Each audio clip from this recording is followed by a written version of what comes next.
Breaking news this hour, fresh indications that Russia may have shot down an Azerbaijan Airlines passenger plane. Tonight, a U.S. official is underscoring the possibility that Russian air defenses misidentified the jet as a wartime drone launched by Ukraine. CNN's Nada Bashir has more on the investigation and a survivor's new account of the deadly crash. Sapanhul Rakhimov thought he was plunging to his death. He said he heard a bang before oxygen masks dropped, reciting the Shahada, the Muslim proclamation of faith. He says what he had thought to be his final prayer. According to Azerbaijan Airlines, the plane had faced physical and technical external interference. As the pilot attempted an emergency landing, the plane burst into flames upon impact. 38 people on board did not survive.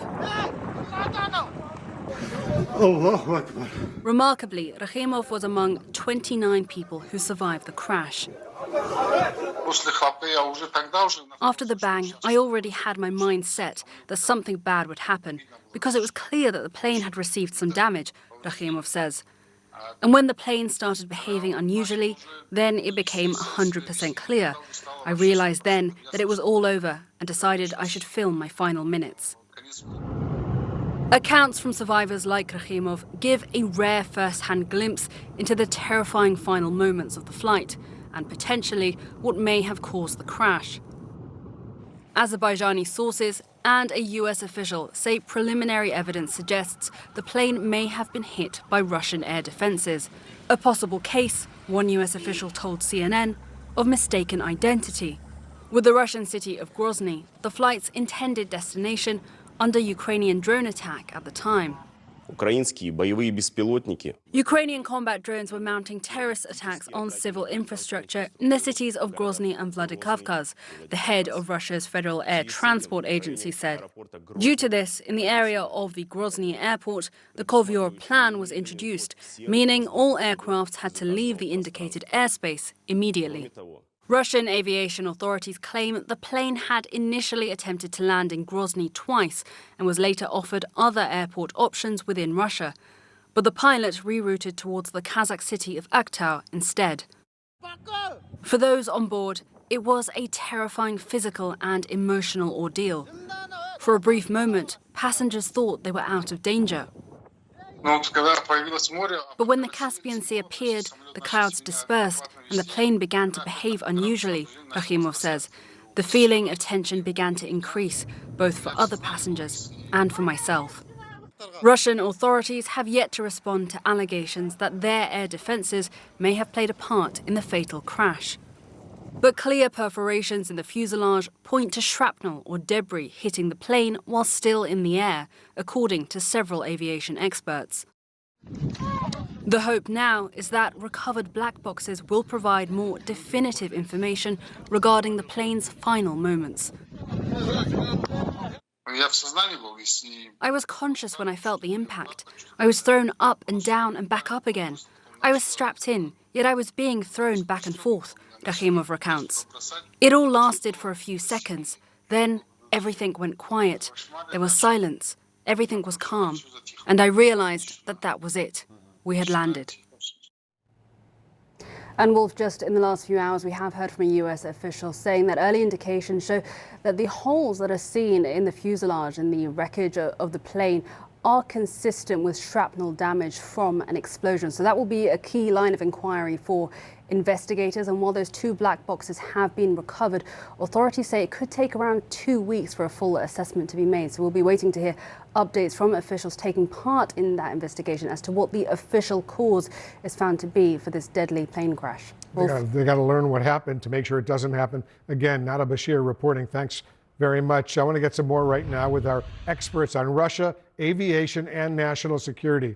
And Peter Goals, you're our aviation expert. What's your reaction, first of all, to this new U.S. assessment that Russia potentially mistook the plane for a Ukrainian drone?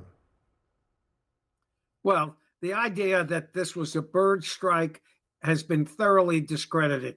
I think Admiral Kirby's statements today indicate that American intelligence probably has the evidence that this was in fact a some sort of military response. But what will really tell the story is the cockpit voice recorder. Now that that's been recovered, it will be downloaded. First of all, you'll get the sound of whatever exploded. You'll be able to identify where it was in relationship to the cockpit. And you'll hear the pilots discussing the challenges that they're facing and why they made the decisions that they did. That will be critically important information indeed. Jill Doherty, what do you make of this new reporting? Well, I'm looking at the Russian reaction, Wolf, and I'd have to say that there's really obfuscation. Reports give some facts, but then they leave out other facts. Speaking of the bird theory, flock of birds, that's still being bandied about by RT, by the way.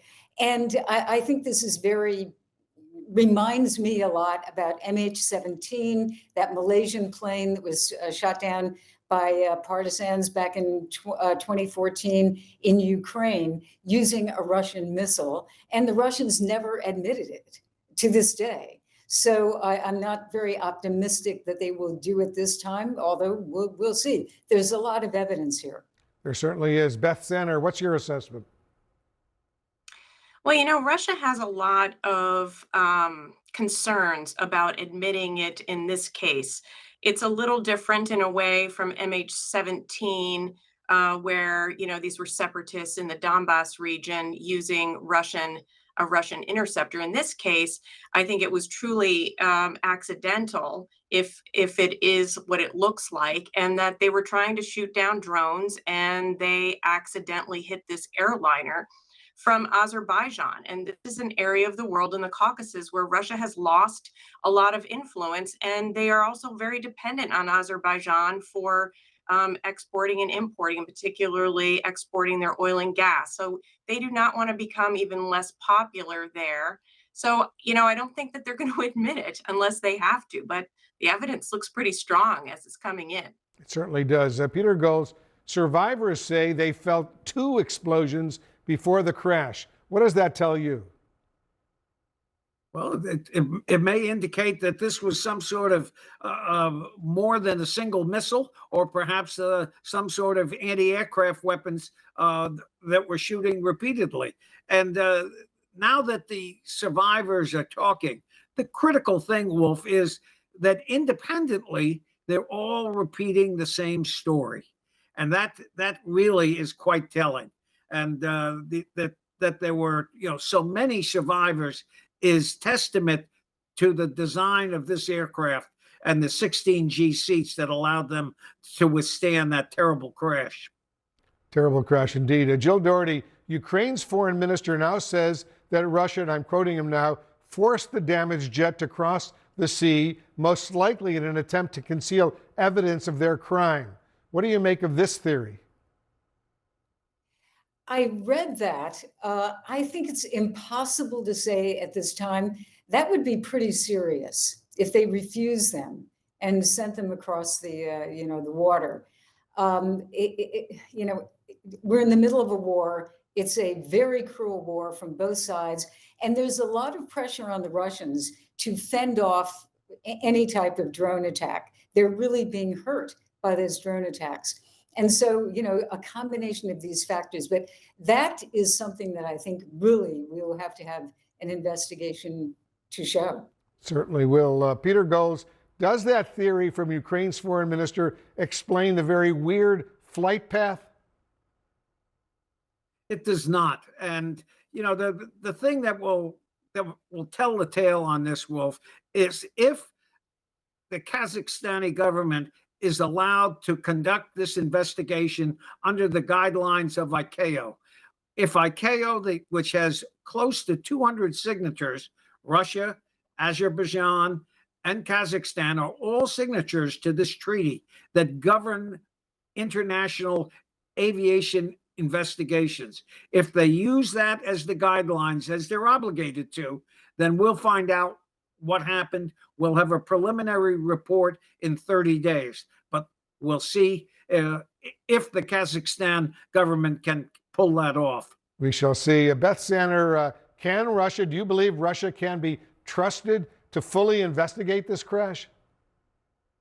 No, and as Peter was pointing out, luckily, it didn't crash in Russia.